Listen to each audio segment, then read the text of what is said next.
Okay, so do you guys also suffer with the what size chart you should follow for your brand? That this video is for you. What I usually see in the new brands is that they measure the size of the garment and put it on their site, and this is not the right way to do it because customers are gonna get so confused. So I'm gonna show you what you should do to create the perfect size chart and perfect garment for you.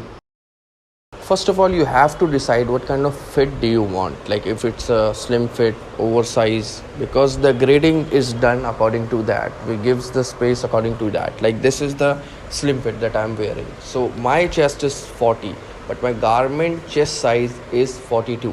So you have to keep in mind, if you are making a oversize or a slim fit, we are talking about slim fit, you need to give an inch or two for the like movement, right? So for an oversize we usually go 4 inches plus. So you have to keep in mind while creating your size chart is that it is according to the body size, not the garment size.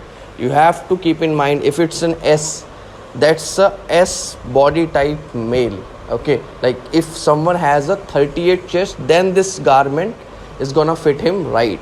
You don't measure the garment and then put it on the size chart. I hope this is helpful, and I'm gonna put a website that you can check it out to get the exact sizing for any kind of garment you can use. They also create for Under Armour, Nike and these kind of brands, so that will help you out to get the right data.